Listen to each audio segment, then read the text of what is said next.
PPG Championship, despite hitting the wall in Nazareth. Now, a second-generation driver looks to capture his first PPG crown. Michael Andretti comes here with a record 7 victories this season. A combination of speed, determination, and aggressiveness put Michael in the points lead. Bobby Rahal has won the PPG Championship twice in his illustrious career. 1991 brought him only 1 win, but steadiness has kept him in the hunt. He is here 13 points behind Michael.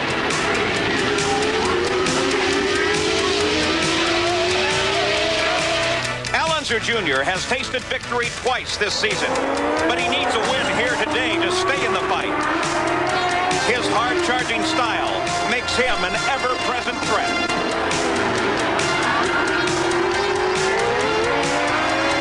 The season-long battle for the PPG Cup continues at Pennsylvania International Raceway in Nazareth, the Bosch Spark Plug Grand Prix.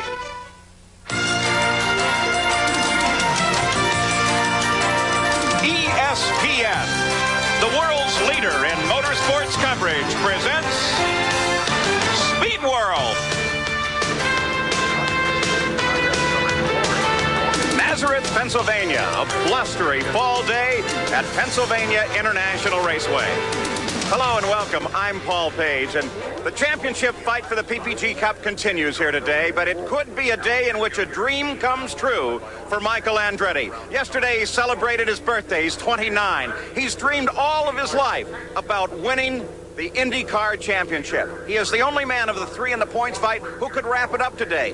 Let's consider this. Michael grew up right here in Nazareth, Pennsylvania. He learned to drive on these streets. He started out at age 6 in little go-karts and motorcycles. He went to high school here, and of course, the Andretti name, because of his father, is legend here in Nazareth, Pennsylvania. The stands are rooting for Michael Andretti.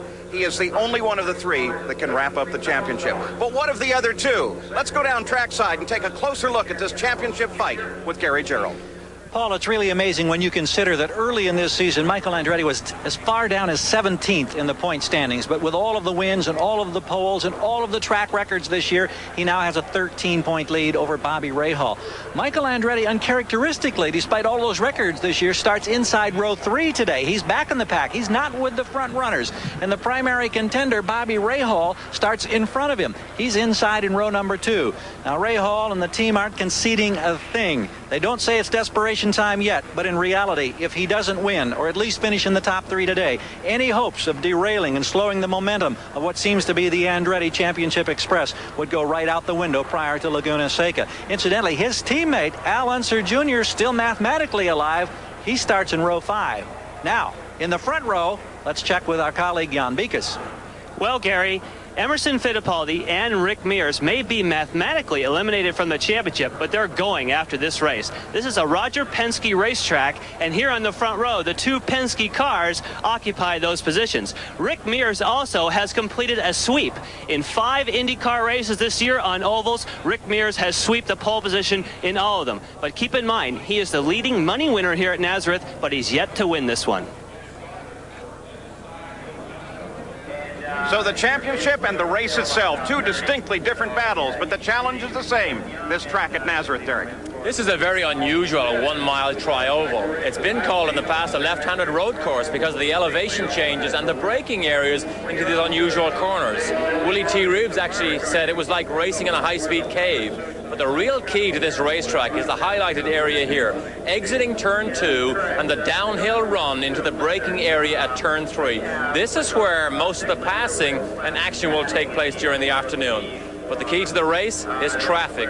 You have to be able to read the traffic quickly, you have to read it properly, and you have to read it safely, because a mistake here at the speeds they run can do an awful lot of damage.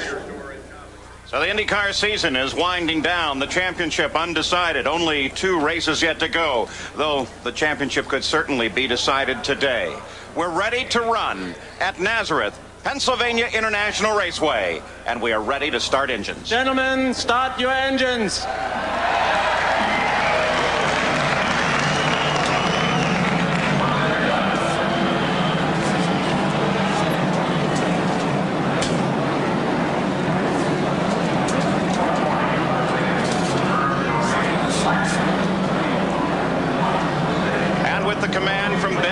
citizen of Robert Bosch Corporation, the Indy cars lined up on the pit road here at Nazareth are ready to go. The front row, a total Penske operation. You get a few glimpses of our onboard cameras here. Al Unser Jr. has one, as does Bobby Rahal, and of course, Michael Andretti. So the fight is about to begin. Two distinctly different battles, that for the race itself and that for the championship. And the focus is on this man, Michael Andretti, as he is prepared to perhaps face his destiny here today in Nazareth, Pennsylvania. They begin to roll away, and the race is about to begin.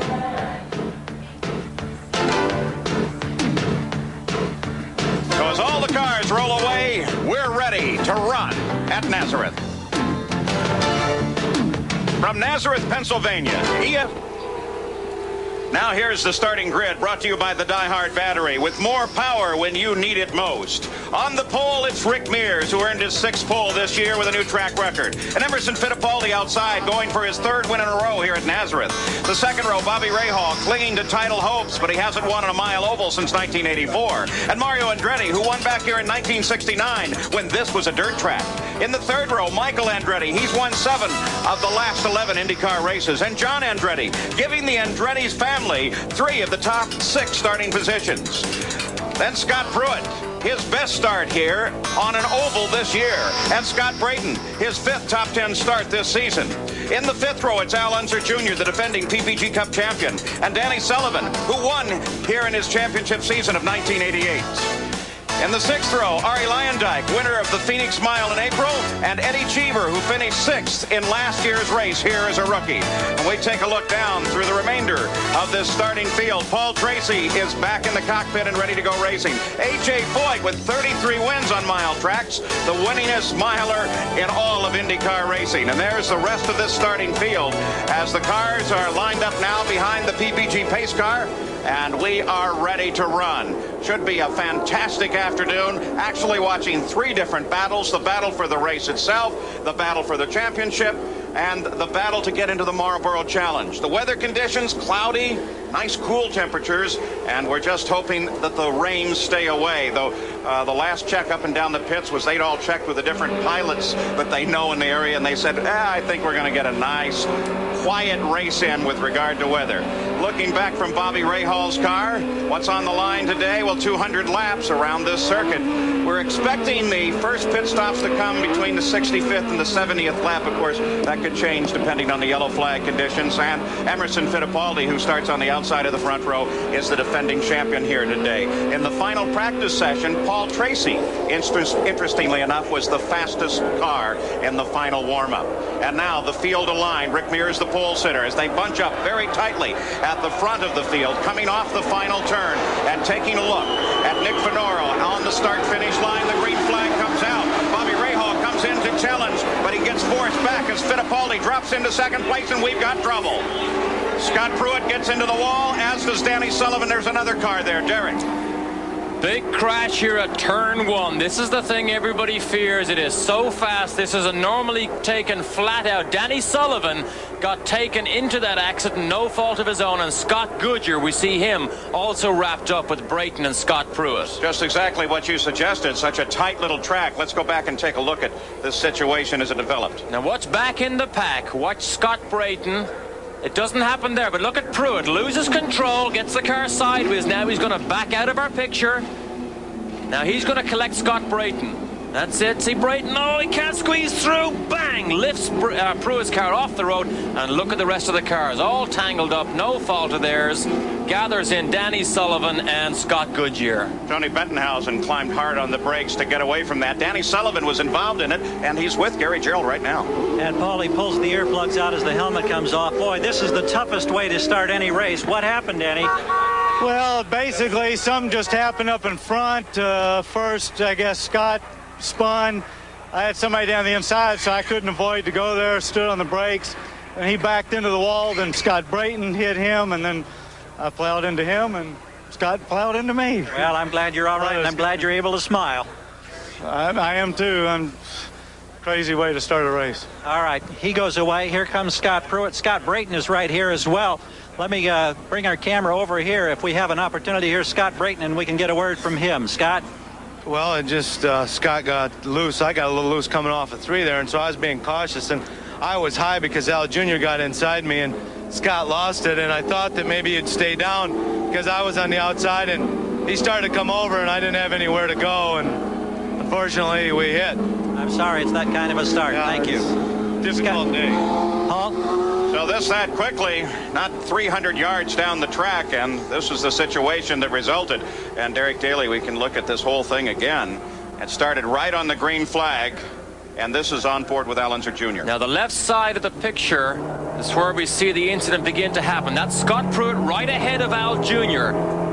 This is turn 1. We're now coming in. Brayton is held back a bit, but watch Scott Pruitt on the left side of Al Jr. in against the curb. Now he loses control. He's lost control. The car spins. Now Brayton makes a decision to go to the outside. Al Jr. gets away with it. Brayton gets caught up in the crash.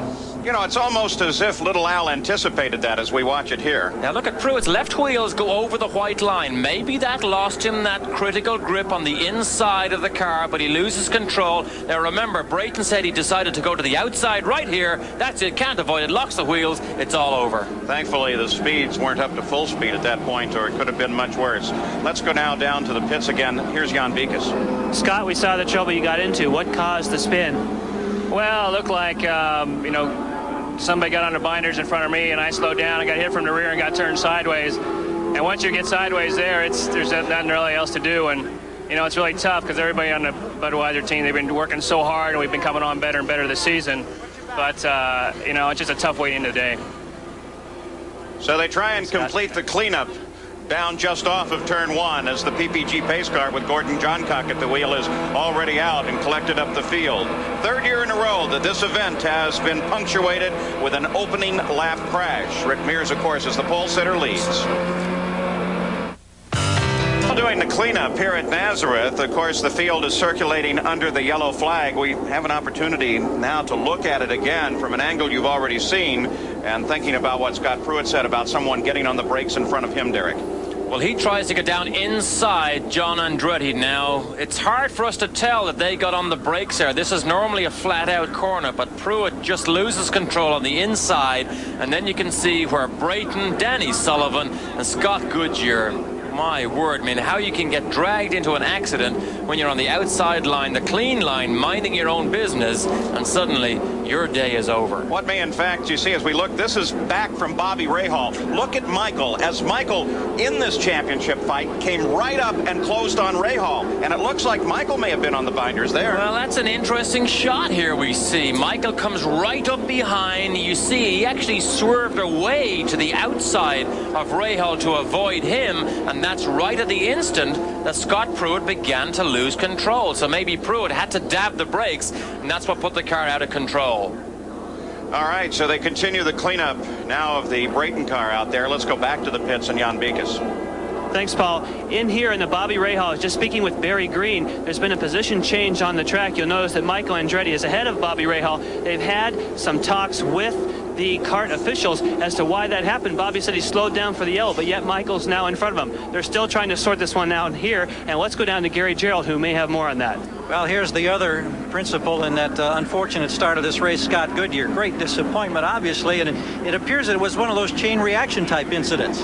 It was. I think everybody had cold tires, and I was just trying to get the McKenzie car, the tires to warm up a little bit, and tried to get the power down going down the front straight. Tires are very, very cold. I think everybody today, with the cold weather, had to take 4 or 5 laps to bring the temperature up. We got through one, and there's cars everywhere, and I had nowhere to go. I had a car beside me, and I had the wall on the right side of me, and I just ended up hitting right in the back of Danny Sullivan. So, I mean, I think people are trying to do too much too soon. This is one of those situations everybody knows about the tires and getting the temperature up, and is it a case of just somebody getting frustrated or getting a little too antsy and pulling the trigger too quickly? Well, I don't know how the whole situation started, the chain reaction started. All I know is when I came around, all of a sudden, you know, there was nowhere to go. So I was reading sponsors' names on the side of cars that I shouldn't be seeing at that point in time. Well, he maintains a sense of humor in a tough situation. Thank you, Scott. Thanks. We're glad to see that Scott Goodyear is in fact okay. All of the drivers being reported okay out of that accident. Now, this accident, interestingly enough, has a challenge to another situation, and that is the Marlboro Challenge. This is the way the Marlboro Challenge, to be run at Laguna Seca, and you'll see it live here on ESPN, is lined up with Michael and then Rick, Emerson, Bobby Ray Hall, Al Unser Jr. Locked positions, as are Danny Sullivan, John Andretti, Ari Luyendyk. All of those drivers have either won or sat on the pole. Mario Andretti is well ahead in his position because of the points he holds coming into this race, 108 points. The real battle is for 10th place, and it's between Eddie Cheever with 75 points, Scott Pruitt with 61, and Scott Brayton with 62. Given this accident, this would appear to give a lock to Eddie Cheever for the 10th and final starting position in the challenge. And that was something we were going to follow all through the afternoon here, because it's so interesting, because that is a star-studded event in a race that everybody wants to be in, and that was going to be one of the primary points that Pruitt and Brayton were trying to oust Eddie Cheever from that position, but it's not to be. As they take Scott Brayton's car away, oddly enough, the 4 drivers in that crash occupy positions 10, 11, 12, and 13 in the PPG point standings as the field circles around on the worn-up lane.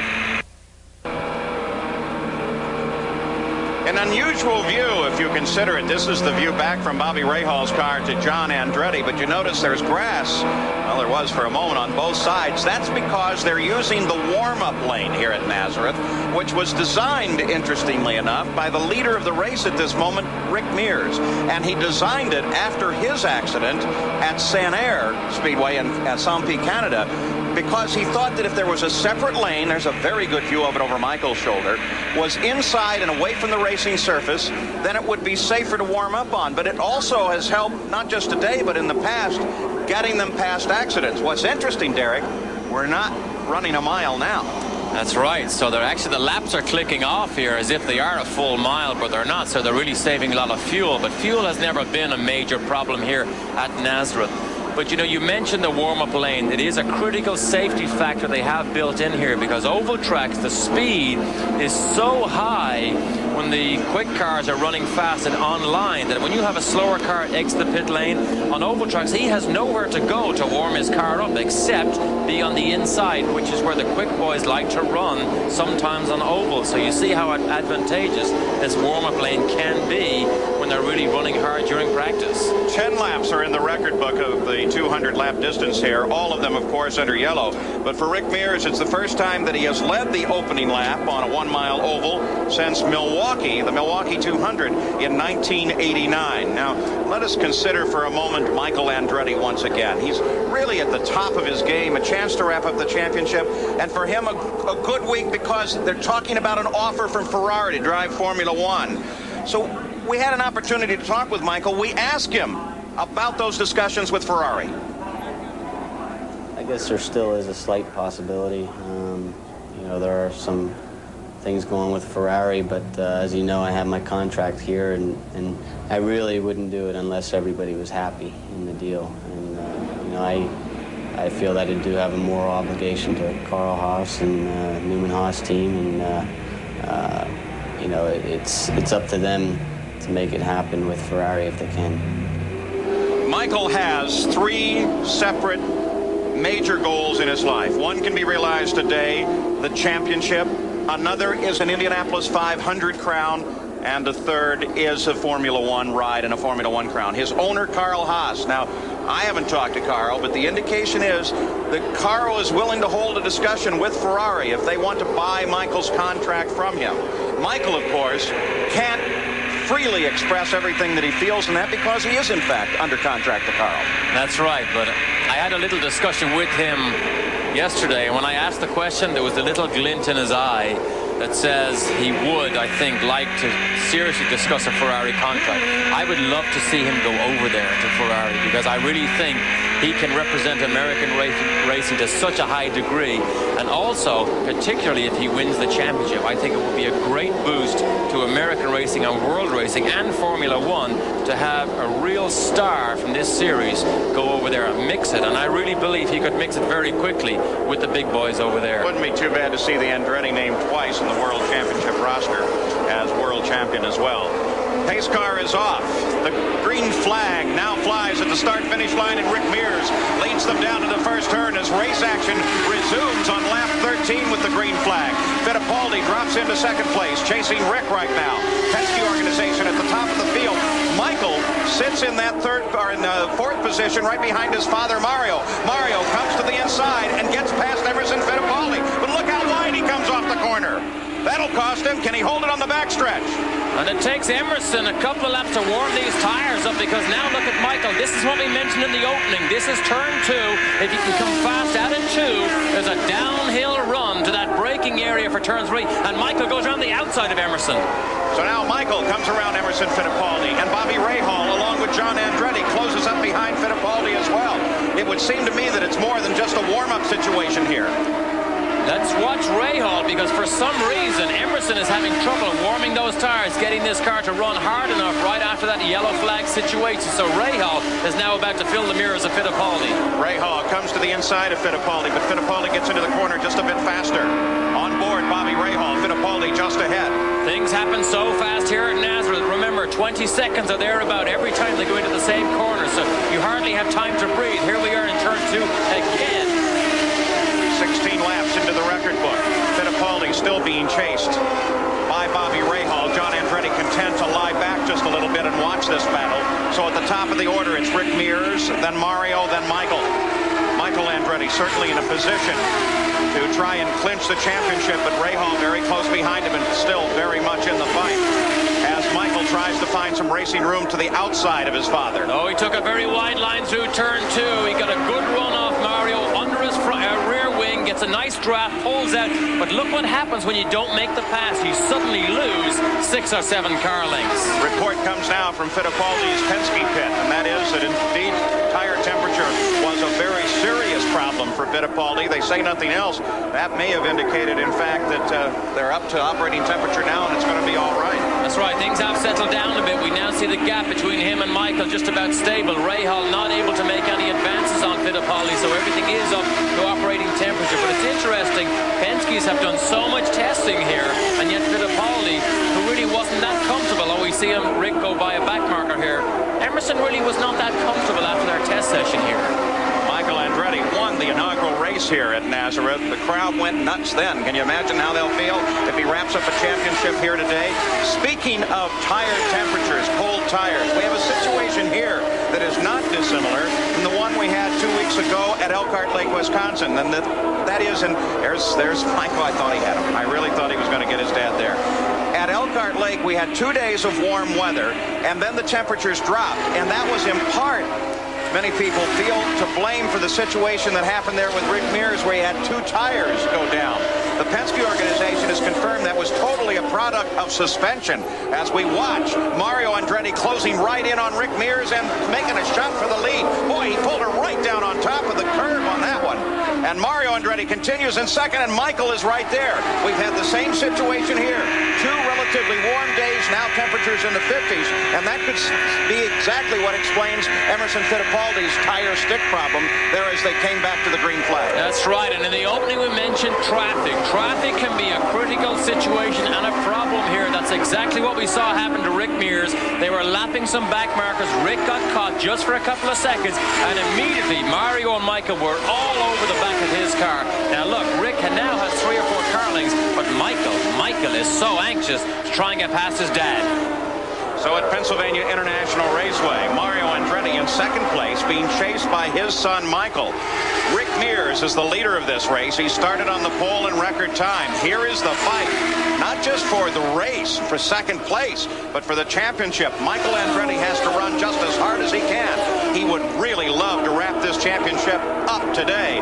But of course, Bobby Rahal has something to say about it. Look at Michael. Boy, just that fast. But Mario left him some room. He makes it down the inside. A bold move. He tried it 3 or 4 times earlier, but Mario, I think, knew that Michael was going to continue to come down. That was turn 3. Again, Mario, right at the end of the move, said, okay, here's a lane, let him go. Jeff Andretti was sitting just ahead of him, so another whole family situation. Michael's brother, Mario's other son, was just ahead as part of the traffic. That's Willie T. Ribbs that they've just moved past in that straightaway there. But they're looking ahead, trying to find out what the traffic will be. And here on this track, you can't see that far ahead. So Rick Mears is still in front. Now Michael, then Mario. Bobby Rahal runs in 5th place, trying to catch up. Emerson Fittipaldi still struggling in 4th.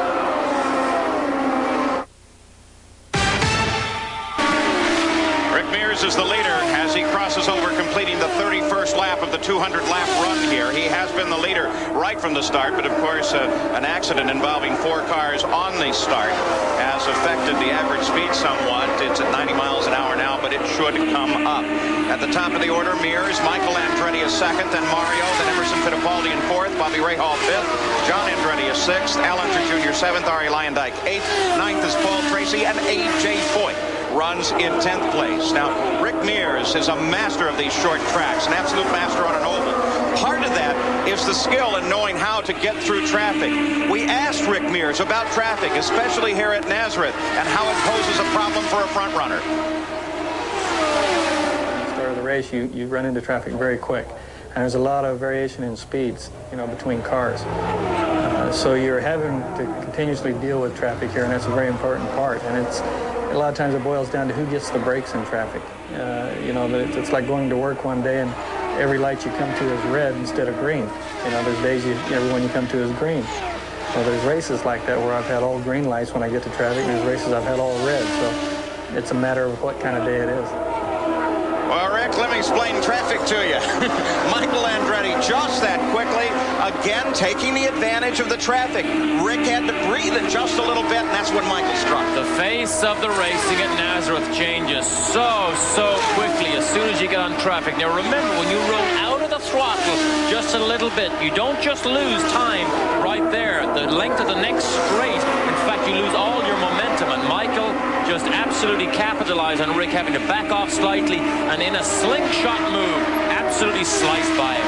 Well, Michael Andretti, where he needs to be, where he wants to be, at the front of this field. And by the way, the crowd has not found their seats since we restarted this race. They are watching Michael's charge to the front, and it has been spectacular. So Michael Andretti now has led 15 of the 16 races thus far, and Jeff Andretti, his brother, is just in front of him as he comes up to overhaul Jeff, and then Willie T. Ribbs as he separates himself from second place Rick Mears. Let's get an update from the pit area in Jan Beekes. When you're talking about traffic, Paul, it also has to do with the crew. In other words, it's not just the driver and what he does in practice. What it is how they tune the cars even in the practice sessions. I talked with Ed Nathman, who is working with the, obviously, Andretti organization, and they specifically have some special aerodynamic devices to try and make the car work better in traffic, running a little more downforce on the left. In other words, on the left front wings. Look for Michael to always leave the left wing open for additional downforce for the front. In the championship battle, if Michael Andretti stays where he is, if Bobby Rahal stays in 5th place, they would finish the day, Michael with 217 points and Bobby Rahal with 194, and that would clinch the championship for Michael. Michael still leads, the car handling very well. We have seen him make a lot of moves on the outside of turn 2. Now turn 2 is the key to this racetrack. This is turn 2 here. Michael can seem to vary his line here, which gives him a big advantage not only in traffic but also when he caught Mears. Average speed of the race coming up as Mario Andretti closes on Rick Mears, now 100.9 miles an hour. So in a very short interval, we brought the average speed of the race up 10 miles an hour. And now the Kmart Haviland Lola in the hands of Mario Andretti is challenging Rick Mears. Rick is not in good shape here. Rick is not handling very well because Mario has absolutely galloped up behind him, gobbled up that lead. I don't know what's wrong with the Penske's, but there's a bit of an inconsistency coming into this. This has allowed Mario to catch up, and Rick slides slightly back. Mario right there. Mario, by the way, I might add, Mr. Daly, scored a victory on this very circuit. Not only on the dirt track here, but here 2 days ago, he and I teamed up. And look at him here. As a result of the inspiration that I gave him on a go-kart race, in which we won, there goes my man Mario right into second place. Oh, listen, don't talk so easy. Side-by-side stuff down at turn 3. Rick did not relinquish the line, though. They went side-by-side, wheel-to-wheel, all the way down through turn 3. But now Emerson, his teammate, is catching Rick. Terrific, and it slows down. He slows down as Rahal comes along. Rick Mears pulls off of the line. Rahal comes around, so does Emerson Fittipaldi. Something wrong with Rick. There must be. We're inside now with Bobby Rahal behaving himself here. Rahal running in a very good, solid 3rd place, but it's not enough for the championship because Michael is leading. Rahal has to get up behind and catch and try and pass Michael. Bobby Rahal jumps up to third with that situation. It's Michael, Mario, Rahal, then Emerson Fittipaldi.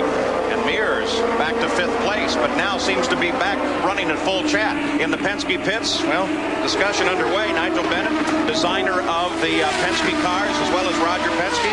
Certainly they're all on the radio to Rick, trying to find out exactly what's happening. And what the corner workers are telling everyone is that there is an occasional sputtering coming out of Rick Mears' car. Let's just watch him for a moment here. Maybe we can get some idea.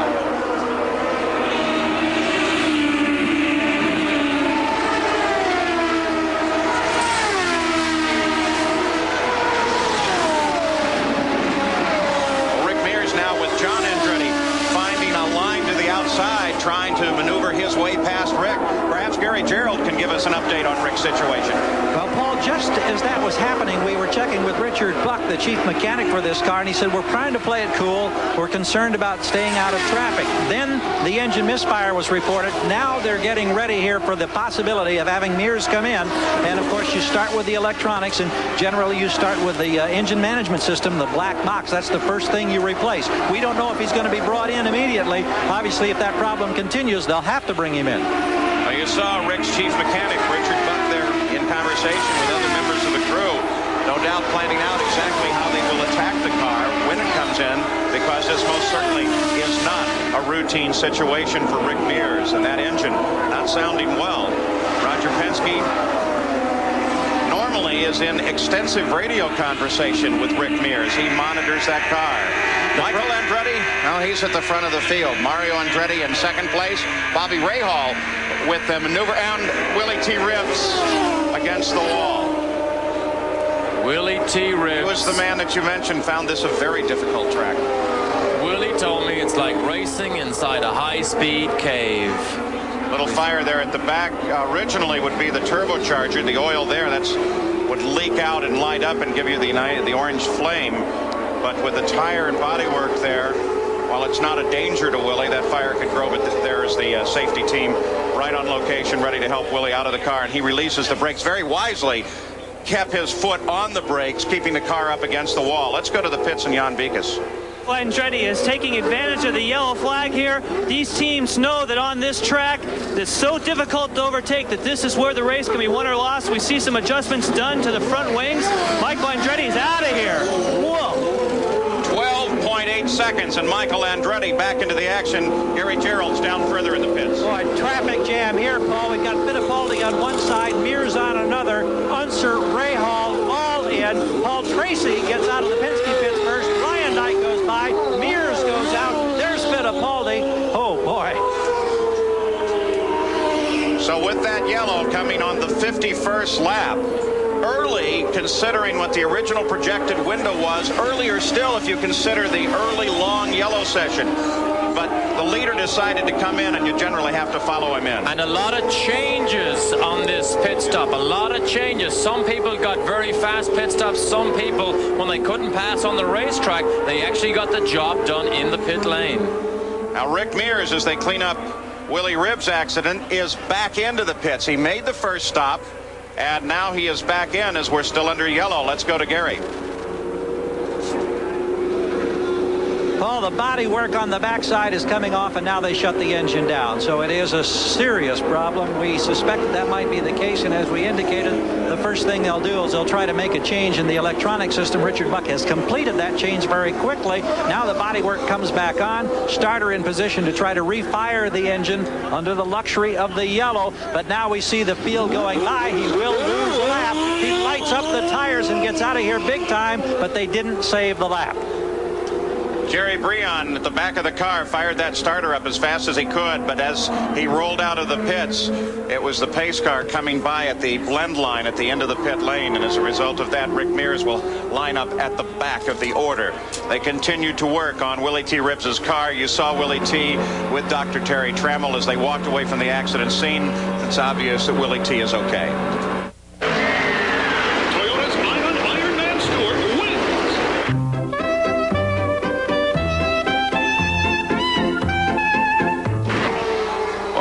Running under yellow on the 55th lap. We'll give you the rundown as of lap number 50. The yellow is out now, of course, because Willie T. Ribbs caught the wall. Just a quick little spin. Looked like the back end may have washed out, though no one had a very clear or quick view of the situation. And there you see Rick Mears out behind John Andretti, and we mentioned his blending position. He was fighting for a moment there with John to try to get in the line. Screaming to try and get out of the pit lane, to try not get too far, try to beat the pace car first, but when he doesn't, he can blend in behind whatever car he comes out onto the racetrack behind. And there is Michael Andretti. He is the leader. How did he get the lead? Well, with a very brazen move, counting on some traffic. Here is the onboard camera view. This is up to turn 2. Now remember, Rick Mears goes to the inside. There's the traffic. Rick backs out of it. Michael says, okay, I have a good handling car. Here I go. Sails around both cars. Now remember, Rick is trapped in behind. Michael gets the job done and pulls back down behind Dennis Vitolo. So Michael Andretti is where he needs to be. He's at the front of this field, but Bobby Rahal is running in third place. The front of the field is Michael and then Mario. As they continue to clean up the debris from Willie Ribbs' accident, it looks like it will be a few minutes longer before they come back up to racing speed, and this second yellow of the day will again adversely affect the average speed of the race, as we're running now at 103.1 miles an hour. What about Al Unser Jr., the other contender in the points fight? Gary Gerald? Their day has been complicated just a bit. They're happy down here, Paul, because they picked up 2 spots on that first pit stop. They gained 2 positions, but Rick Gallas just told us that Al can hear him okay, but Gallas can't hear Al in return. They've got a communication problem with the radios, so that's going to complicate things the rest of the afternoon. Well, the Quaker stayed on camera. Onboard camera view over Al Unser Jr.'s shoulder as he runs in 5th place. And they continue to circle this 1-mile circuit under the yellow flag, and there's the accident area. If the race would finish right now, Michael Andretti would finish with 217 points. Look at this. This is up at Michael Andretti's house. It's a golf course that he is building around his house. Apparently, and a few little additions to the house. Already planning on a championship. Let's hope he gets it. Michael Andretti, the Quaker State onboard camera, showing you Gordon Johncock in the PPG pace car just ahead. Still quite a bit of cleanup to do. Debris and oil on the track. Later today, the Senior PGA Tour, the Vantage Championship. Final round from Clemens, North Carolina. That's at 5 o'clock Eastern here on ESPN. As we run under yellow, second yellow of the day. The first yellow taking out 4 cars. Scott Goodyear, Scott Brayton, Danny Sullivan, and Scott Pruitt. And then this accident, a solo accident involving Willie T. Ribbs, putting his car up against the wall. Now, CART has announced the 1992 schedule, and there are some surprises in it. There it is. Start again at Australia, on to Phoenix, Arizona, Long Beach, California, of course, the Indianapolis 500, and then rather than to Milwaukee, on to Detroit, Michigan, then to Portland, then Milwaukee, Wisconsin slides into late June, and then that beautiful little racetrack at Loudon, New Hampshire. Everybody all up and down the line excited that they will be going to Loudon. Toronto, Canada on the 19th of June. The rest of the schedule then onto the Marlboro 500 at Michigan, then to Elkhart Lake, Wisconsin a bit earlier in the year. That should be nice. Denver, Colorado on the 23rd of August, back to Vancouver. Mid-Ohio Sports Car Course, the New York area. They're hoping that that race can be downtown. Nazareth, Pennsylvania, and we finish up at Monterey. What's missing from the schedule? Well, if you live in the Cleveland area, you know. Cleveland not on this particular schedule. So what about the situation with Cleveland? How did it all come about? Apparently, it was quite a surprise to everyone. And Gary Gerald earlier was able to catch up with Gene Haskett of Penske Speedways. Well, Paul, Gene Haskett is the Vice President, General Manager of Penske Speedways, and I know it was with great disappointment that you learned yesterday that Cleveland is no longer on the coming schedule for CART IndyCar racing in 1992.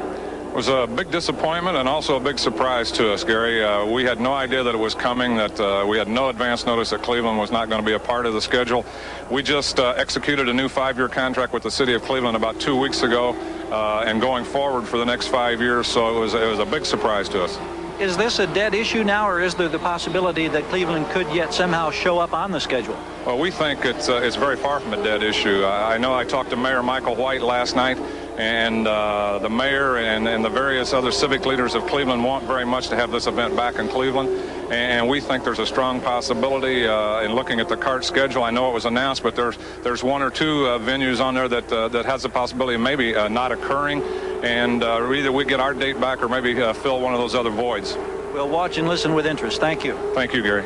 Paul? Well, we certainly enjoyed a lot of racing in Cleveland, a tremendous fan base in Cleveland.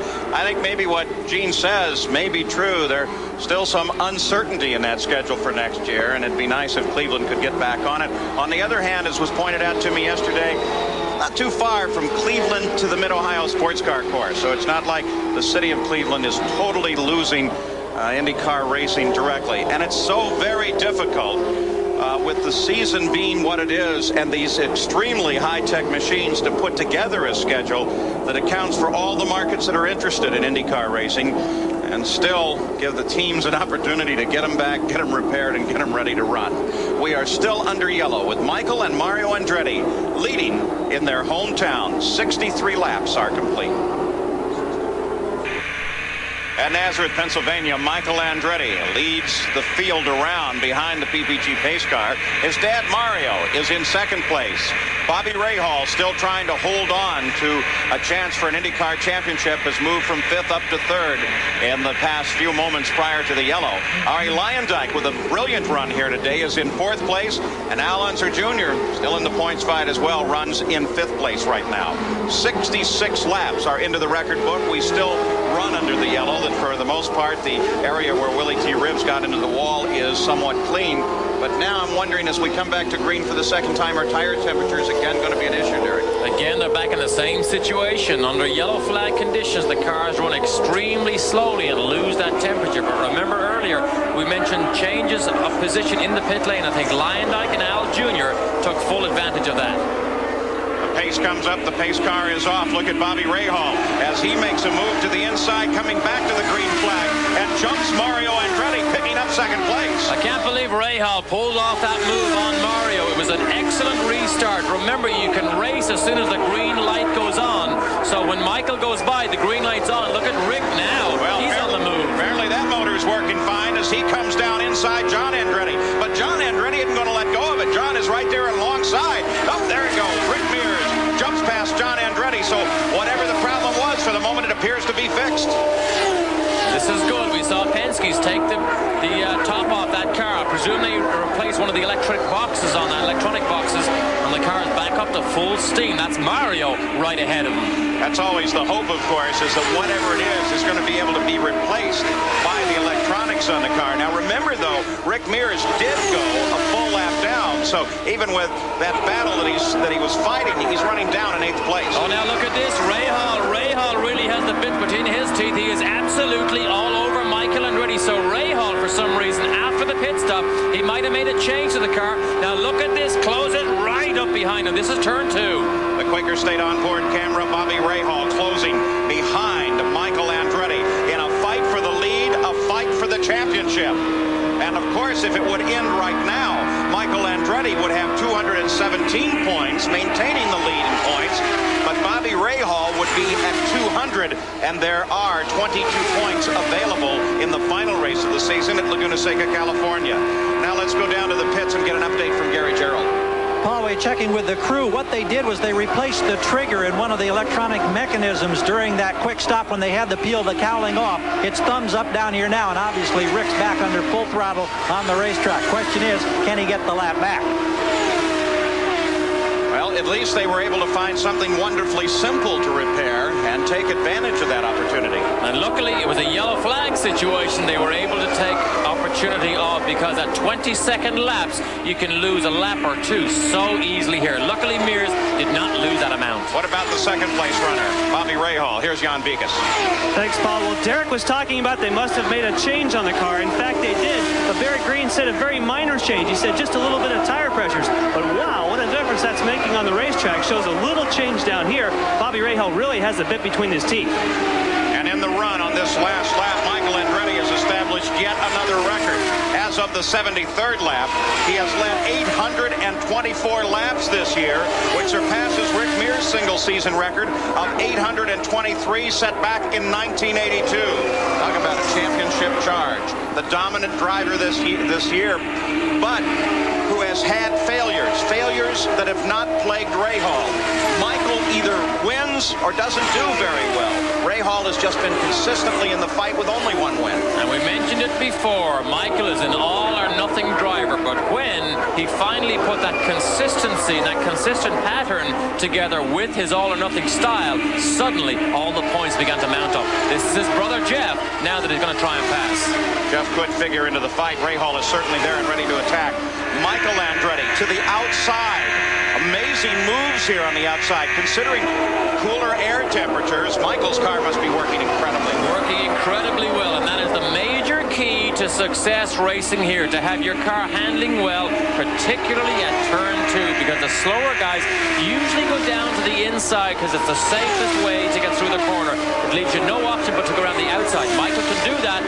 He's in good shape. You got a good view of it there as Michael moved around the outside of Hiro Matsushita, driving for Dick Simon here. And Hiro saw the car in his rearview mirrors, which is a feat in itself on a fast mile oval. Got off the line and gave the course to the leader. Oh, things happen so fast here, but notice what's happening here. Rahal is not getting the brakes in traffic. Every time Michael moves away, it's because of traffic, but Rahal can close right up. Rahal, I think, has a slightly better car than Michael right now, but he's running second. Looking down through the top 5, you saw them come through. Mario Andretti, then Lyondike, then Al Unser Jr. Emerson Fittipaldi is 6th, Eddie Cheever 7th, Rick Mears a lap down in 8th. John Andretti runs in 9th, and Paul Tracy runs in 10th place. Look at Rahal now. He's just lining everything up here. I think traffic, again, is going to play a key role because Rahal needs the traffic to go his way if he's going to make a charge. On this very, very fast course, what we're trying to do is give you the best opportunity to see how the front of the field all lines up here. But they're constantly turning here at Nazareth. Look at that. Look at that as Rahal closes right up behind Andretti, using Tony Bettenhausen to punt off of, and gets a little breathing room on Rahal. Great in-car cameras. We saw Michael dive down the inside, then Tony B took his apex, but he went up high and Rahal got chopped down to the inside. Great in-car camera pictures. Michael Andretti, you're looking at the Quaker State onboard camera that is situated just over Bobby Rahal's shoulder. The battle for the championship, the battle for the race itself, all manifest here in the fight at the front of this field. Michael Andretti, you got a glimpse of him as he works around this track. Lateral G's at a course like this, Derek. Are there many? A lot of lateral G's. There are no drivers out there that do not use some sort of support to hold their helmet and their head up. We see Michael here has a huge cushion to the right side to hold his head up because it's impossible physically for your neck muscles to hold it up all by itself. You saw a glimpse there, the graphic of the how the contenders and the points fights are running, and if it ended right now, well, Michael Andretti has picked up the single point for leading the most laps already. So he would end with 218. Bobby Rahal would be back with 200. Al Unser Jr. would be out of the fight. And it would take us Laguna Seca, California with 22 points available. And Bobby Rahal still with a chance to take the title away from Michael Andretti. Though given the position Michael's in right now, his championship looks to be in very good shape. What Michael, of course, would like to do is finish the championship here. He certainly has all of the strength of the hometown crowd behind him. Michael Andretti completes the 90th lap, approaching the halfway point here.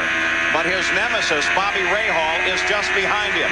3 times in the championship fight throughout the history of the CART Indy cars, Michael Andretti has finished 2nd place in the point standings, twice to Bobby Rahal. Now the positions are reversed.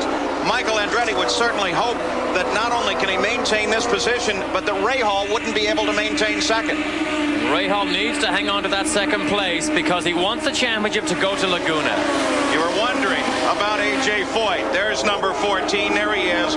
Not only has he started well here, he currently runs in 10th place. And just in front of him is Paul Tracy. So A.J. Foyt, the oldest driver here, and Paul Tracy, the youngest, in adjacent positions here on the track. A.J. was complaining about a rib that he had pulled a carbon tutelage on his right side. But he said, I'm going to get in that car and go racing. As far whether or not this is his last race, anybody can say anything they want. AJ will decide race by race, I'm sure of it. Most people talk about his foot injuries. He said it really doesn't bother him here, even though he uses that left foot pretty hard sometimes down at turn 3, but it really doesn't bother him because when everything warms up inside, the adrenaline begins to flow, you very quickly forget any injuries that you have like that. Pretty good view. There's Eddie Cheever.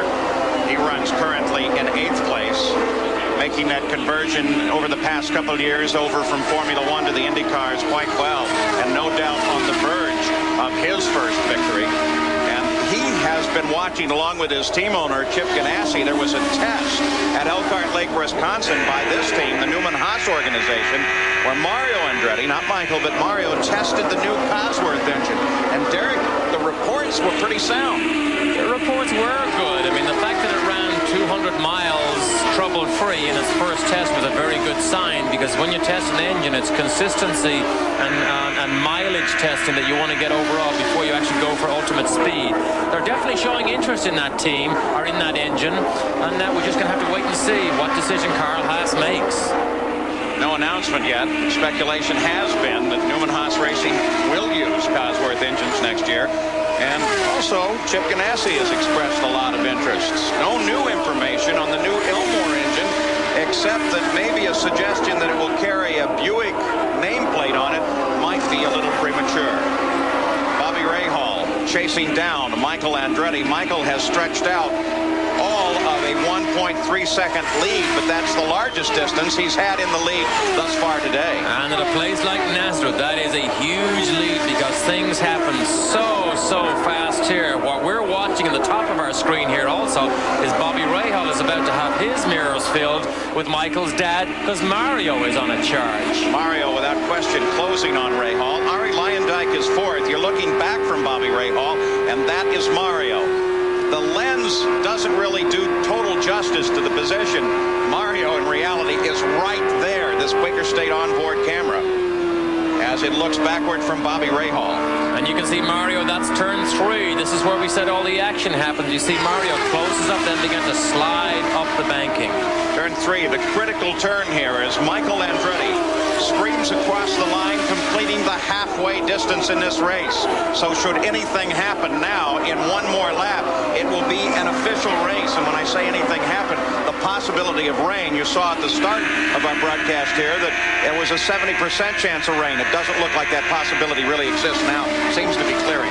And Dennis Vitolo in the Edge-sponsored car, one of Dale Coyne's cars, moves aside, moves up into the high groove and lets the leaders get on their way. Dennis Vitolo, this is a one-off deal, one-off sponsorship program by Edge shaving gel. May turn into a full deal for Dennis Vitolo next year, but he's had a good weekend here, behaving himself, qualified reasonably well, and still running well in the race here. And it's just the kind of program that Dale Coyne, as a car owner, has been very helpful with.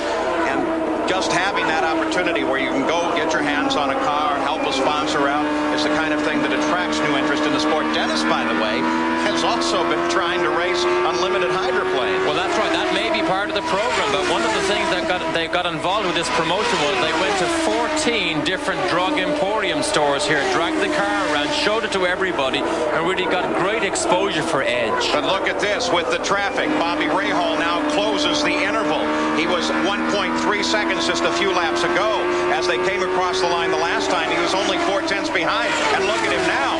When he saw Mario come up behind him, Rahal really kicked it and has caught up now to Michael Andretti. And now look at the traffic jam right ahead of Michael. He can't go outside or inside, so he decides to go on the inside because that's Jeff, his brother, but he doesn't make it. Now look at Rahal. So suddenly, for a change, the traffic goes Rahal's way. Bobby Rahal sits now right at the back end of Michael Andretti. Mario Andretti is only a few feet back as well as Michael comes around Jeff Andretti. Now, look at Michael as he comes outside of Fittipaldi. Fittipaldi sees the traffic and comes low. Mario Andretti is waving at both of them, I think trying to get Fittipaldi's attention to say, hey, I'm here too. Well, what about that? Emerson made a nice move there to stay low. He knew he wasn't on the pace of the leaders here, so he decides to let them go ahead and race the race themselves. This is turn 2 again. How fast we get back to turn 2. We just mentioned it in the last breath. There's Michael. Goes on the high side, but look at Rahal. Rahal lines up behind Cheever. Cheever comes down to the inside line. On the high side is Tony Bettenhausen. Bettenhausen as to the outside. Rahal feeds down to the inside, and Michael Andretti maintains the position. High speed. They qualify over 175 miles an hour average. The race speed is always so fast here, but look at Michael being hounded by Rahal, and there's Mario, watches from about 5 or 6 car lengths back, but the traffic for once went Rahal's way. Bobby Rahal continues his pursuit of Michael Andretti, and we stay here right at the front because not only is this the battle for the lead where things could change in the flick of an eye, it is also the battle for the PPG championship.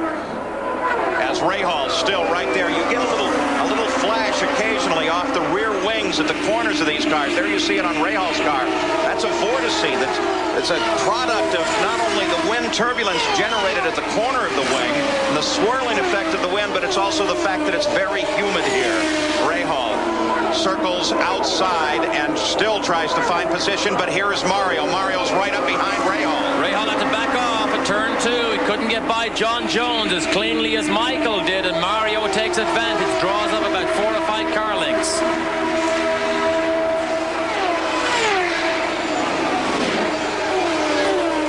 Andretti, the Quaker State onboard camera, continues to try to hold off Bobby Rahal. The interval is separated now to 0.7 of a second. Michael Andretti driving the best of his career and looking for a championship, and all he needs is a little good luck here in Nazareth. Andretti trying everything he can, but Derek Daly, look at the left front nose wing on that car. There is something wrong with the left front side plate on Rahal's wing. The left front wing, the outside side plate, is definitely beginning to bend. Now, I don't know whether he hit something or whether it's just coming loose, but definitely that could cause him problems if it breaks off. It is a component that helps channel the wind flow around the car and especially around the wheel properly, and to make sure that everything runs smooth at that critical front area of the car. No telling how it happened, whether it is a structural thing that's changing or is it a result of contact. We don't know, but there's a traffic jam about to come up again here. Now, Rahal got a great run in traffic about 5 or 6 laps ago. Now he comes to the inside of Michael. Rahal comes alongside Michael Andretti, but Michael keeps his foot down. He can't get it done. Mario Andretti is still running in 3rd place and still right there just behind. Now there is traffic that lies ahead as Rahal moves to the inside. Michael Andretti sweeps well to the outside, then comes inside his brother Jeff and picks up the advantage. But look at Mario. Mario is right there challenging Rahal. Mario tries to sneak the nose down the inside. Andretti, Mario runs a very, very tight line on Rahal, but he still can't get it done. Traffic, traffic, traffic. That's the big word we use here all the time because that changes the face of the race so often. We saw Rahal try to get by Michael. Now look at Mario. Tries to go around the outside of Rahal. Rahal continues his pursuit. A.J. Foyt running a high line just ahead of Bobby Rahal. As there is a great deal of traffic that lies ahead, the traffic could be to the advantage of Mario Andretti because Mario is right there, still right behind Rahal and trying to pick up the 2nd place. It's definitely working to the advantage of Michael Andretti right now. Mario almost has Rahal. He actually got trapped behind one of the Penske cars there because he took a big run at Rahal, pulled down to the inside, and didn't have enough clear track because of the Penske car. Well, Quaker State onboard camera view backwards as we take a look at the Pioneer race recap. That's as of 115 laps with Michael Andretti leading 84 of the 115 to that point. 2 caution periods, one right at the start, another when Willie T. Ribbs got into the wall, and those 2 accidents have accounted for 5 different cars out of the race. The average speed, nothing to brag about just yet. The fight continues at the front of the field. These were all out on the very first lap, all in the same accident. Started when Scott Pruitt got sideways, apparently a car hitting the brakes hard in front of him, and then Willie T. Ribbs in a solo accident against the wall. All those drivers being reported fine, no injuries. We We mentioned traffic here, Paul. Remember, there is not just a race for the lead here going on. Everybody in the, all the way back down through the field is fighting for their own position. So although they do try and move aside and give the leaders as much room, remember, they need to use the racetrack also. That's what makes it difficult. Look at Rahal as he comes up to the inside of Michael. Takes advantage of Michael getting caught up behind Tony Bettenhausen. And now Bobby Rahal takes the lead of the race. Michael back to second place. Mario is third. We've talked about how quick it happens here. There's an example of it. And we saw exactly how it happens from Rahal's car, but he's straight into the pits. And Rahal heads immediately for the pits, the 124th lap. Jan Beekes is ready for him. No sooner does Bobby Rahal take the lead, but he's coming down pit road. They had already given him the sign to come in right as he had taken the lead. Let's see how fast they can get it done. We are taking a look at that front end plate that you guys were talking about. Does not. Oh, there he goes. He bends it back. Should not be a problem now. They're just waiting for the fuel. 13.8 seconds. Well, he lights him up, gets sideways. He's on the way. The pace car parked right on the exit of the pit lane just ahead of Rahal. He really pitched it as he came around. You saw how much, not only did he light the tires, but had to pitch the back end as he comes back into the fight. Of course, that gives Michael Andretti the lead. It was almost as if Rahal was making a statement. Yet, man, it's not over yet. Remember what happened at Elkhart. Michael was not the faster car on the racetrack, but he always got the lead in the pits. Rahal came into the pits. Now we got to watch what happens at Michael's pit stop. And of course, if you make this consideration that the racing laps here are running 21, 22, 23 seconds at most, and the pit stop takes 12, 13 actually stop. Roll in, roll out. Now you get an idea of how critical the performance of the pit crews are in this. You saw Michael Andretti's crew laying out, expecting him at any time, and now on the entrance to the road on the backside of the course, they use the warm-up lane to get down to the pits. Here is Michael Andretti as the leader of the race, and Gary Gerould is waiting for him. Team manager Ed Nathman waves the sign frantically. Michael comes in, precisely hits the marks. No hint of a lockup or a skid, and it's so critical to be right on target. We see the rubber change as expected. Fueling hose is intact. There is a slight adjustment, a half turn in the front wing, a little more than that on the right front side now to Michael Andretti. He's off the jack. 14.8 seconds. Mario Andretti stopped at the same time. Bobby Rahal flashes across the line as he comes onto the first turn into the second. Michael Andretti is on the pit road accelerating. Where will the two come out? There they are together, and Bobby Rahal reassumes the lead, and Michael Andretti pulls out right behind him. So with the stops, the positions 1 and 2 remain the same. Rahal was just able to pass him before the stop, maybe picked up a little bit of advantage in the stop, and Rahal keeps the lead. Half a second or 1 second, which is a small amount of time, would have made a huge difference there for Michael Andretti. But Rahal keeps the lead. Mario Andretti makes a stop at the same time. Michael Andretti continues his pursuit of Bobby Rahal as the fight for the championship continues at Pennsylvania International Raceway. And there is Michael. Now, when we talk about the lead here, I guess it is proper that we should point out for just a split second there, Arie Luyendyk, by staying out, was able to get the lead in scoring. So when the charts come out in the box score, he certainly will show up in the fight. Now, here the fight continues. This time, Rahal is up behind his teammate, Al Unser Jr., trying to work his way past. Jan Beekes as Emerson Fittipaldi makes a stop. Emerson Fittipaldi is now getting underway. They were able to make a front wing change. He pulled a little closer than they wanted to up against the pit wall. It's a little difficult to change the tires. Took a little longer than he anticipated. Well, here comes Fittipaldi back into the fight. Went into the pits in 6th place. Paul, see how long that pit lane is on the way in and the way out. That's what takes such a long, long time. And you mentioned it earlier on these pit stops. It's not just that 12 or 14 seconds that you're stopped in your pit box. Well, and it's a pit lane like no other here at Nazareth. You actually enter the pit lane over on what is the backstretch, work 2 turns on the pit lane, make your pit stop on what is an angular pit, and when you accelerate out, you don't actually join the race until the backstretch again. Now let's take a look. This was the battle for the lead. Now Michael tries to go outside Tony B, realizes that there is no room, backs out of it, and immediately, bang, Rahal slams down the inside, closes the door, takes the line away from him, and it's all over. We had great in-car camera shots of exactly how it happened. Now looking from Rahal's car, look at Michael. He goes on the high side. Tony B closes the door because he doesn't realize that Michael's going to go around the outside, and in an instant, and things happen so fast here, Rahal takes the lead and then has a nice casual look in his mirror. Here is Michael's view of the same situation as he tried to work high outside Tony Bettenhausen, who went right down the middle of the course, apparently seeing Rahal coming up on the inside. By the time Michael was able to react to it, well, you saw the reaction right there, Paul. Exactly. Not real happy with that middle of the road line from Tony Bettenhausen. So the fight continues.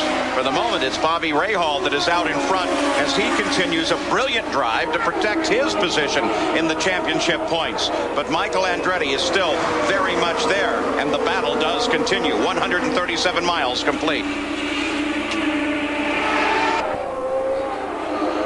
Back at Pennsylvania International Raceway, the view down the backstretch as the fight continues. Bobby Rahal has the lead of this race by 2.3 seconds. A nice view just behind him. There is Paul Tracy, who interestingly enough is leading the Penske effort here today in the number 17 car. He runs in 7th place. Emerson Fittipaldi is behind him in 8th. Rick Mears runs in 11th. As we're going to let the entire field just roll right through the shot here, and it'll give you a good... Let's just imagine that you were seated here at one of Roger Penske's beautiful racetracks, watching the field come past. The leader of the race, Bobby Rahal, the Craco STP machine. Michael Andretti, of course, did clinch the bonus point for leading the most laps, and that gives him 16 bonus points for the year, compared with just 2 for Bobby Rahal. 16 points, remember, is the equivalent of finished 2nd place in any given race. That shows you the significance, Derek, of the bonus points in this. Well, that's right. Rahal really felt that he could have got the bonus point for the pole. He really thought he had a realistic chance, but had a bit of push on his 2nd lap, the one that he thought would be the quickest, and ended up starting in 3rd place. Rahal's been around the area for quite a bit of time this week because he opened up his new Toyota dealership in Harrisburg last week. So now Rahal has a Toyota, a Honda, and a Lexus dealership. Bobby Rahal runs at the front of the field. Then Michael, then Mario, A.J. Foyt coming in from some service from his team. By the way, Mike Groff has been hanging around there most of the weekend and is in the Foyt pits today. And this is not routine. This is not routine. It's not a good sign when they don't put that fuel hose in. There's no urgency here. AJ, we see the seatbelts appear over the side of the cockpit. His day is over. Not only do we question the day, but now with AJ Foyt, you must wonder every time when he puts his hands down on the side pods, is this the last time that we will see AJ Foyt step from the cockpit of a race car after his incredible career with 67 IndyCar victories, 4 Indianapolis 500 wins. AJ has indicated an interest in racing Indianapolis next year, but only an interest. You see, he's frustrated with this run as the crew tries to calm him. Could this be the last time on the mile for this mile master? 33-mile wins in his career. He's only finished twice out of 8 races thus far this year, but let me tell you, you're looking at the best, the grand champion.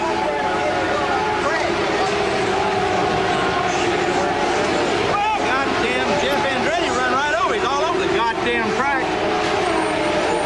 Vintage AJ, it was Jeff Andretti that got... Well, yeah, he's all over the goddamn track. You don't know where the hell he's going. And it was suspension problem that... Yeah, I kept from knocking him through the goddamn wall. I'm tired of this shit. Got people out there that shouldn't even be in the goddamn race car. Well, you talk about emotion. There's the vintage AJ Foyt, Paul. Almost circa the confrontation at the start of the Indianapolis 500 with Kevin Kogan. But the emotion that AJ feels so strongly there is also the emotion that carried him to championships. As AJ Foyt climbs out of his race car.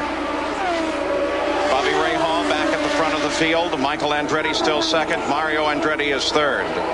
There is a lot more happening when a driver pits than meets the eye. Jan Bikus can now explain exactly what happens to the cars.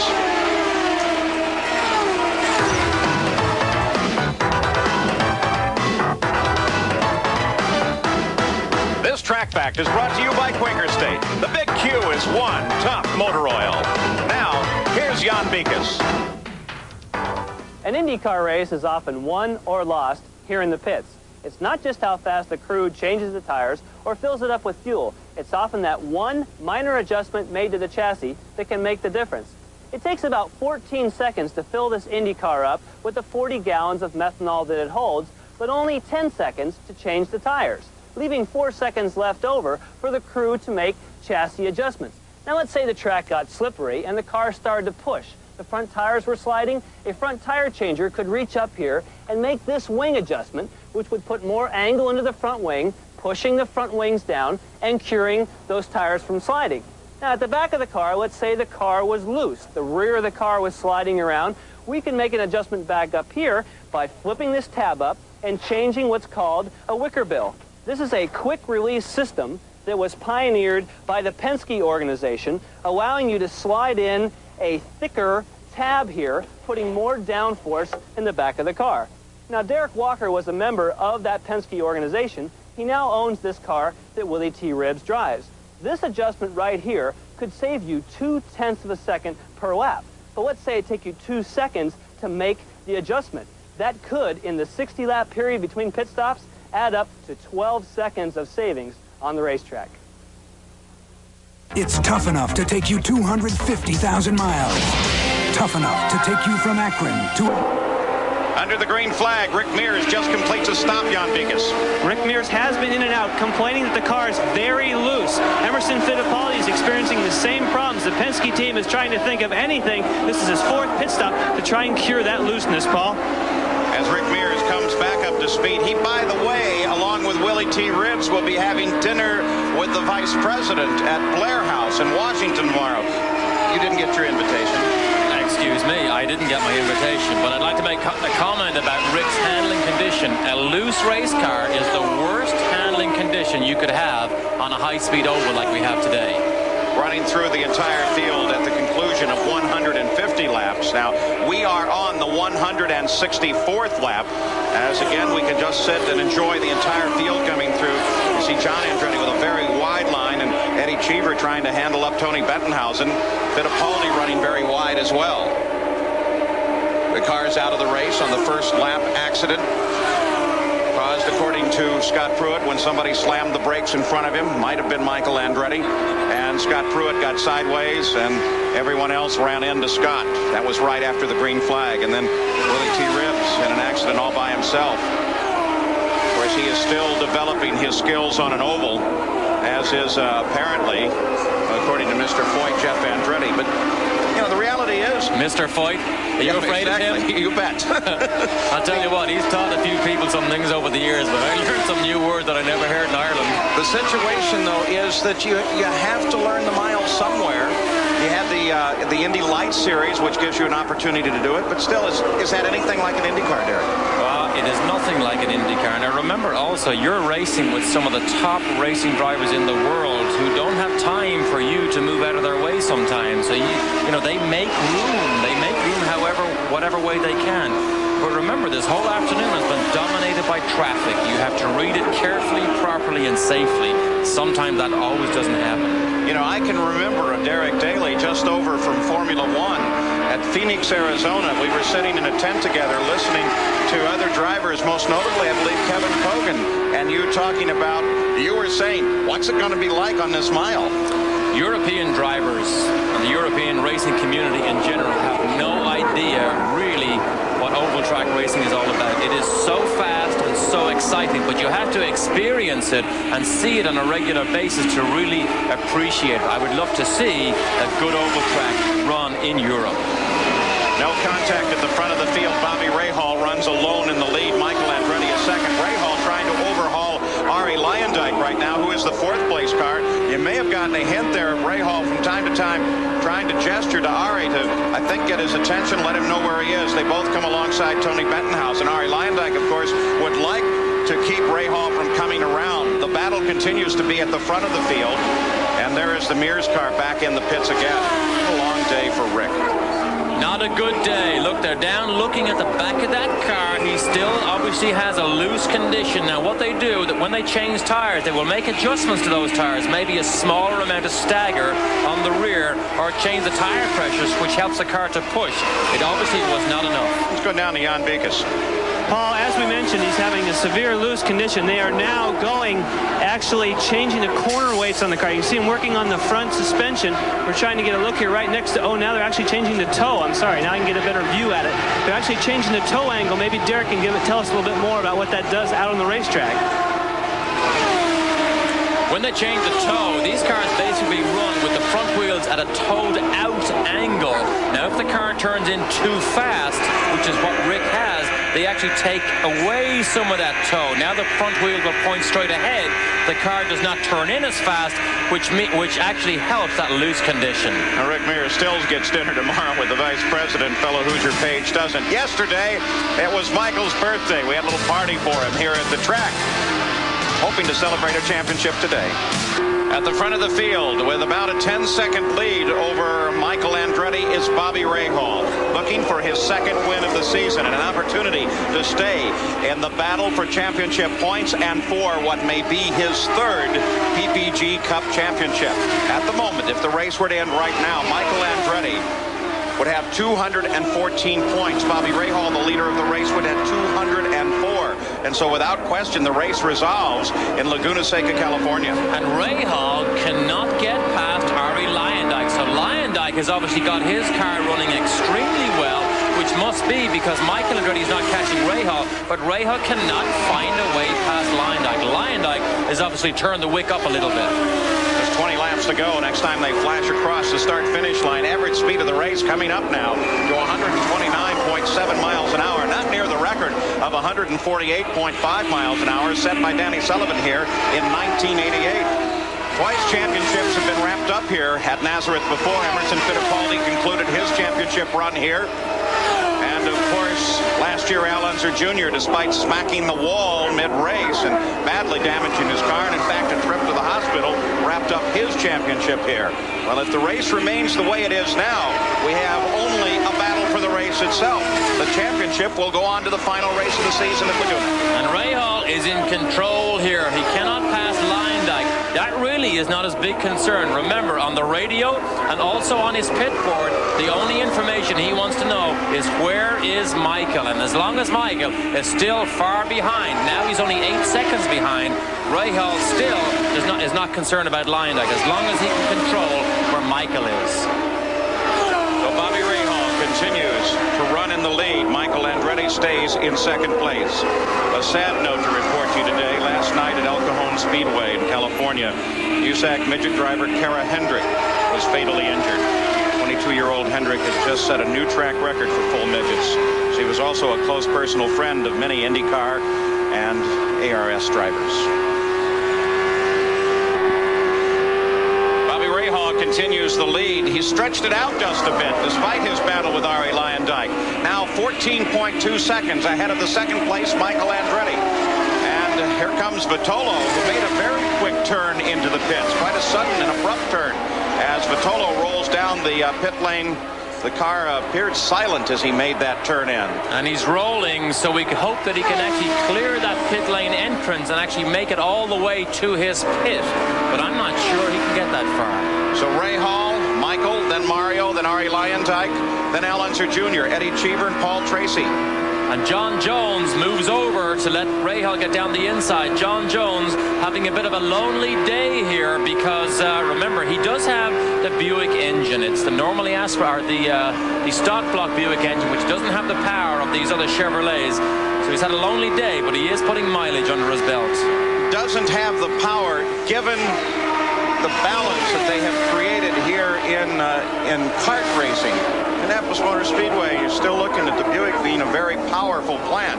And here is Bobby Rahal making the turn down toward the pit road.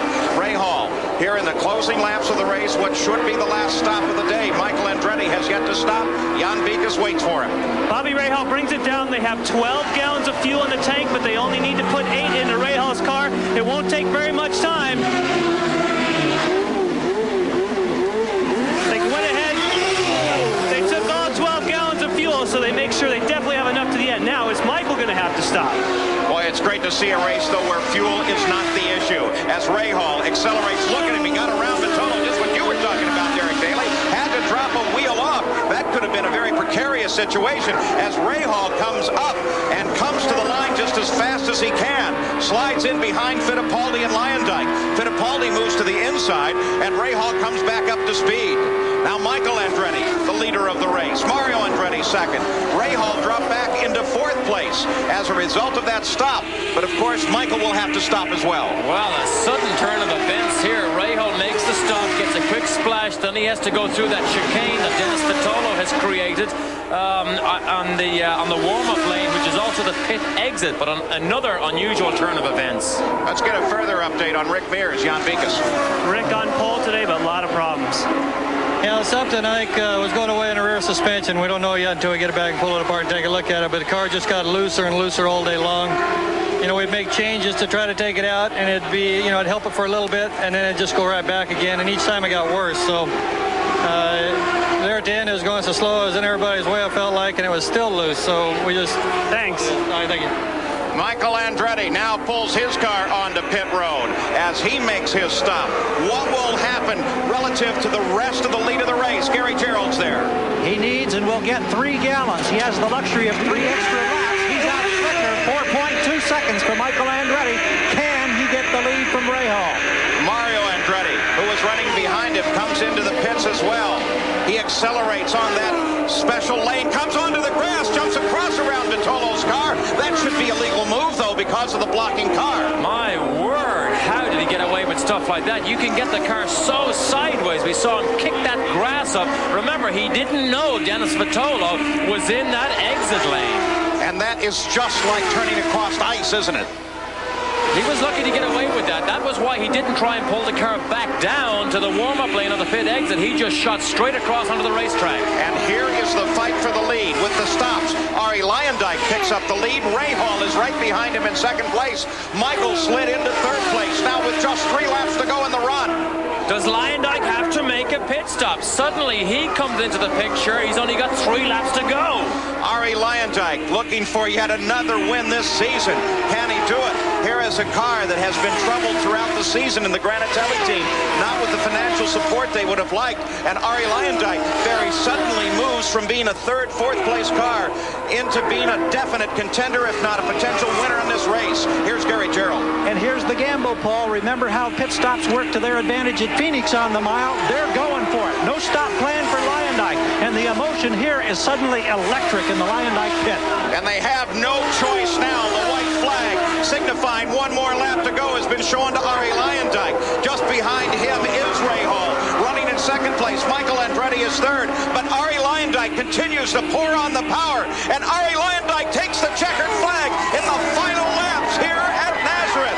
Pennsylvania International winner is Arie Luyendyk. Just that suddenly, with 2 stops, the Granatelli team takes the chance. Morris Nunn, Peter Parrott on that team did the calculations. The yellow flags most certainly figured into the situation, and Arie Luyendyk leads only 6 laps in this day. We mentioned he led earlier into the yellow. Look at Vince Granatelli. They can't believe it. Gary Gerald is right there.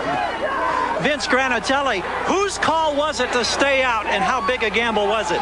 Morris and I just, we had enough fuel. We just stayed with it. You know, we planned to race the whole way this way.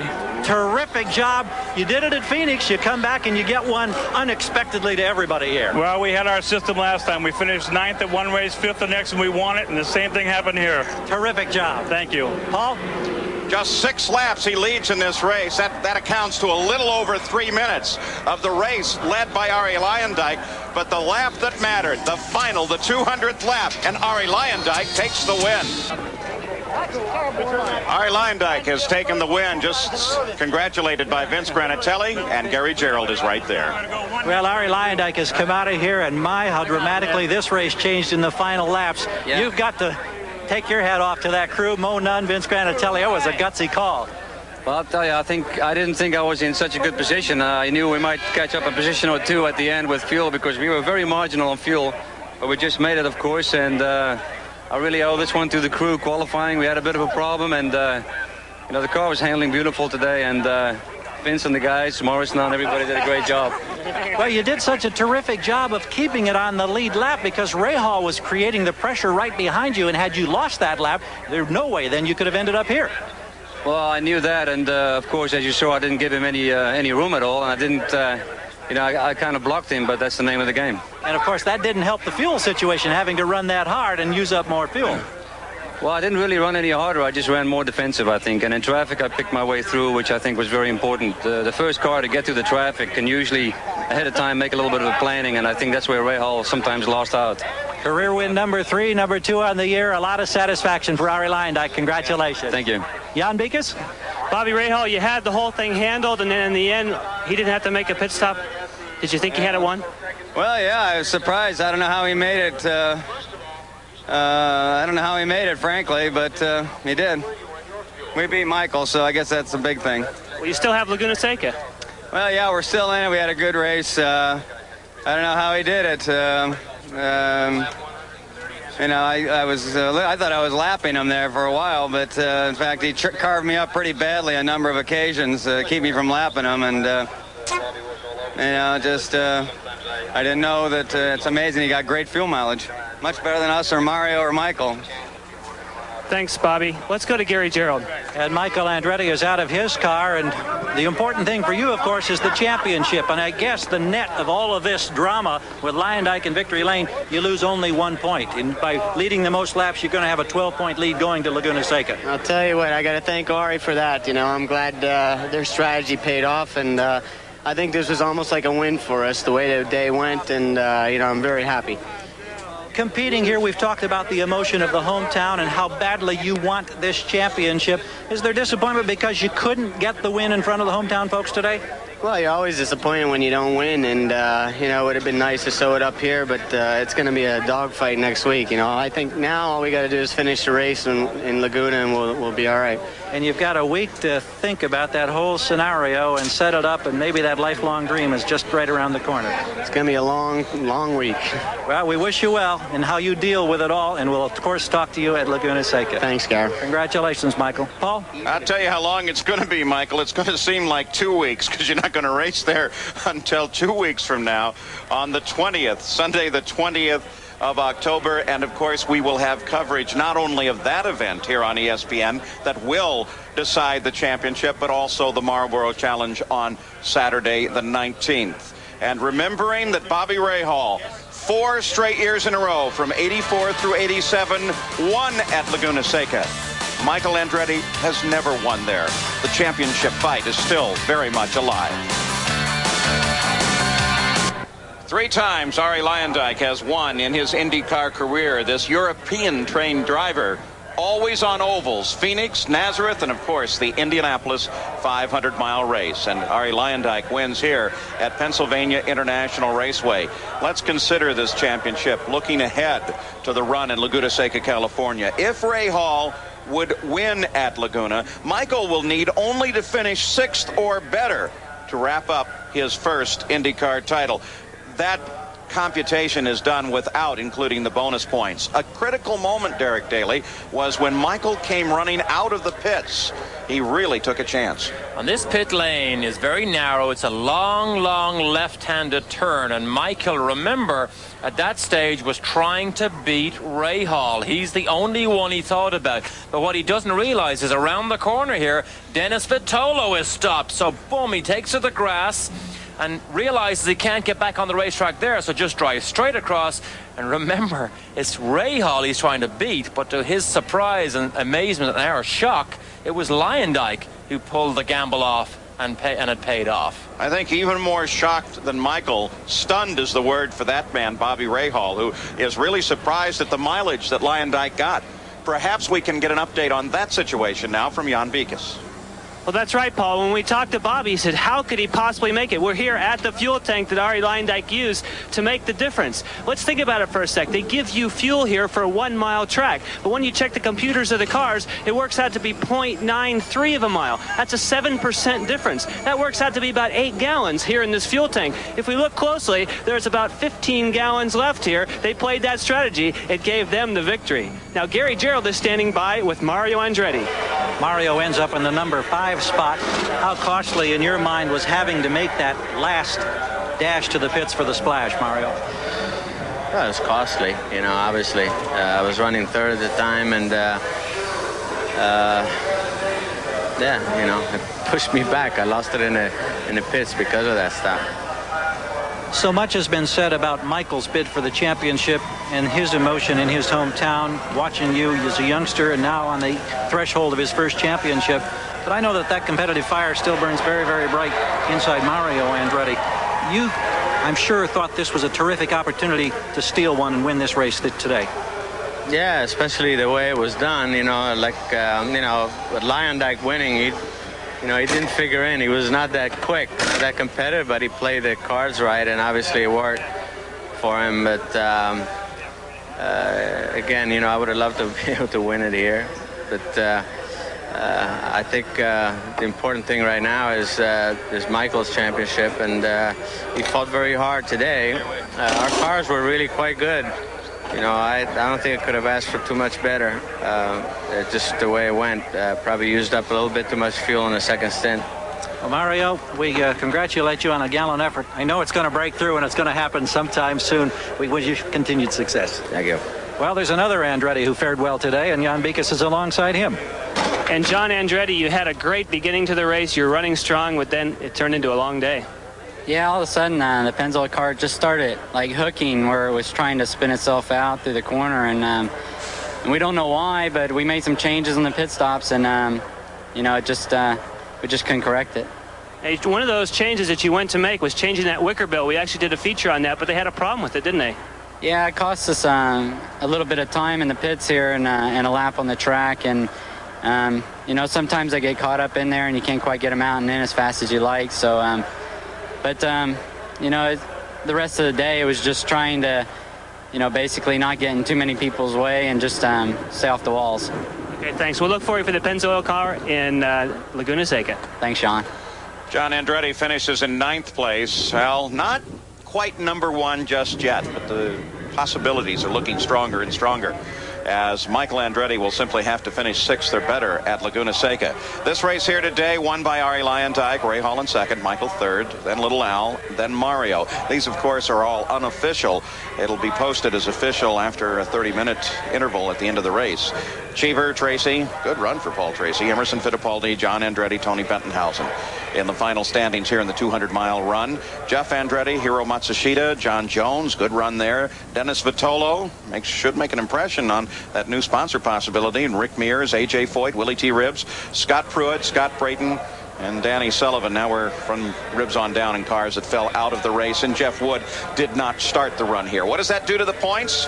Well, it means that the point fight is still very definitely open, most certainly at the top of the order. Michael Andretti leaves here just 12 points ahead of Bobby Rahal. Al Unser Jr. is now out of the championship fight. It is simply between Michael and Bobby. Paul Tracy with a really great run today. Right now he's with Gary Gerald. A 7th place finish for Paul Tracy, but the important thing was the fact that you finished, and I know that's what this team wanted today, as did you. Yeah, it was a tremendous opportunity for me to even be back out here in the Mobil 1 Penske car. You know, you say it's a dream come true to drive with this team, and to get a second chance after what happened at my first time out. It's a great opportunity for me, and we did what we planned to do this weekend, and that was finish the race and run strong during the race. And how does the leg feel after the Michigan crash and the rehabilitation, and now a couple of 100 miles here at Nazareth? Oh, the leg feels great. It hasn't really bothered me all weekend, and I could probably go another 200 if I had to. All right, congratulations, Paul. Thanks. Let's go back to Paul Page. Keep an eye on that young man, Paul Tracy. Over on the podium, they begin to celebrate the win here. And, of course, this race today was the final set for the Marlboro Challenge field. Michael Andretti has the pole when we run the Marlboro Challenge on the 19th of October. Rick Mears will start alongside, then Fittipaldi, then Bobby Rahal. Al Unser Jr. will start in 5th place. Danny Sullivan, John Andretti, and Arie Luyendyk, all winners thus far. Mario Andretti locked up 9th place here today, and Eddie Cheever, right on that first lap accident, picked up the 10th starting position.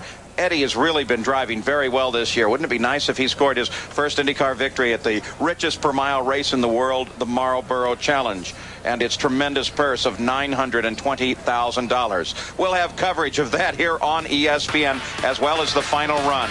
Ray Hall, a little battle yesterday, arm wrestling over the Marlboro Challenge. Mears and Ray Hall for the big bucks. Bobby Rahal said it, Derek Daly. Where did he come from? Arie Luyendyk, who stayed in 4th place, actually picked that up on the first pit stop. Well, the critical time, Arie did pick up a lot of time on that first pit stop, but the whole race came down to lap 125. Rahal made his pit stop, but 5 laps later, Luyendyk came in, lap 130. Interesting enough, Alan Sir Jr. also came in on that lap, and he didn't have to stop. So that's when Bobby Rahal goes back to have a look at the lap charts, he'll know exactly where Luyendyk got the mileage. That one little 5-mile difference made all the difference in the world.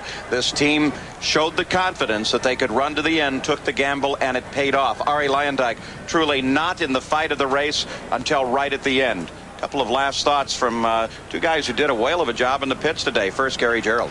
Well, Paul, for consistent action, it's really tough, in my estimation, to beat the mile ovals in IndyCar racing. Time and again, Phoenix, Milwaukee, Nazareth, wherever, we see great racing action. My hat's off to Morris Nunn, Vince Granatelli, those people, and all the adversity they've had this season without major sponsorship to sneak through with a surprising one where they just pulled it out of the hat in the last full laps here.